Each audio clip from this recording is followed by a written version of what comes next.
so raise your hand if you or someone you love has ever been addicted to prescription medication. So the misuse of opioids, suppressants, and stimulants is a serious health problem in the United States. According to the National Survey on Drug Use and Health, an estimated 18 million people have misused such medications once in the past year. Today, I'm going to give you information about the epidemic that is sweeping our nation, and by the end of my speech, you'll have a better understanding about the dangers and the most common abused drugs, and also the effects on the user and the family.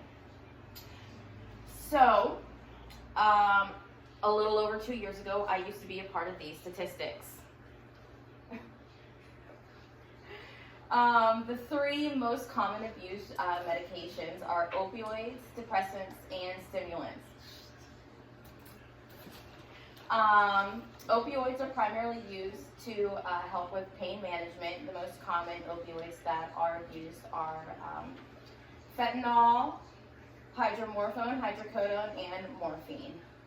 Depressants are used to help affect the brain neurotransmitter by lowering the brain activity and making you drowsy and calm. And the most common abused depressant is Xanax. Whereas stimulants, it gives your body a fast jump start, causing your body like a boost of alertness. And with the most common medications abused with that would be Adderall, Ritalin, and Concerta. Depressants are used primarily for anxiety, depression, insomnia, and OCD, whereas stimulants are primarily used for ADD, ADHD, obesity, and sleep disorders.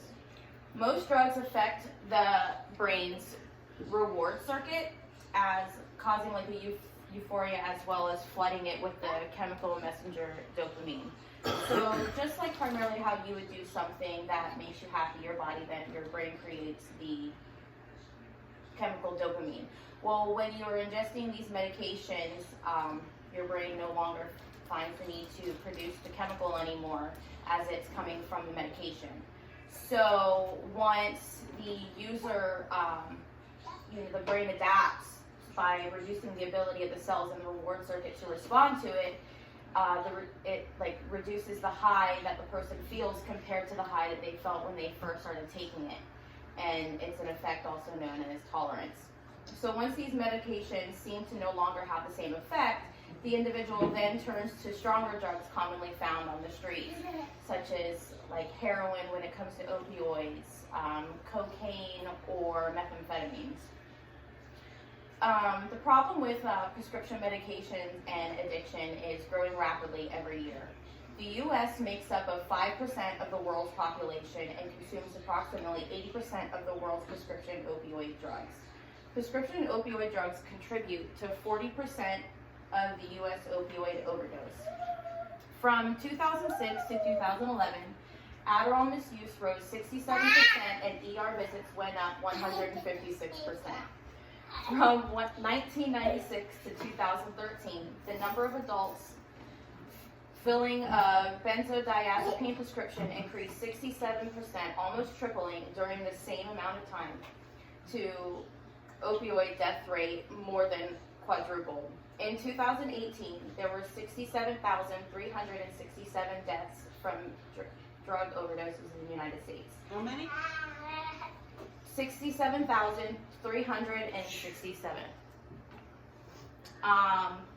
2 out of 3 of those were opioid involvement.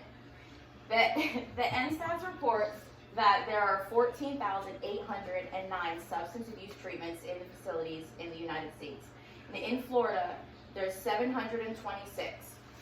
Sadly, only 13 facilities offer free services to patients who don't have health insurance, thus making it extremely difficult to obtain proper detox and treatment.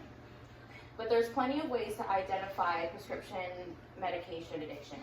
Individuals abusing experience mood swings, hostility, increase or decrease of sleep or appetite, changes in personal hygiene and personal appearance, engaging in illegal behaviors.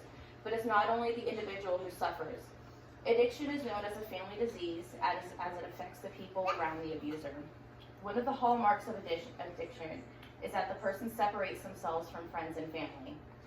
Friends and family may encounter a host of negative mindsets and emotions as a result of their loved one's addiction. And addiction takes money and lots of it. And as a person uses frequent and compulsively, they run out of finances. And when this happens, a person may lose their job. They may use money meant for other things, or they may steal money in order to support their habit. When they steal money, it makes it difficult for the family to pay any bills. And to the addict, addiction may feel like it's the end of the world, but luckily, it doesn't have to be. Like I had mentioned earlier, there are 726 treatment facilities in Florida alone to help safely detox off of the medication and establish a treatment plan for aftercare. Samson National Helpline Treatment Referral Routing Service is a 24-hour, 365-day-a-year, free-of-charge service that refers you to facility-based programs, sober living homes, and support groups. There are also common support groups such as AA, NA, and other 12-step programs. Just because a licensed doctor prescribes you these medications, we ignore the dangers that most of them have. The abuse of prescription drugs changes the way our brain works. Guidelines for using prescription medications safely, you have to follow the directions such as the doctor says, like don't raise or lower your prescription, don't crush or break the pills, be clear about side effects, and talk honestly with your doctor.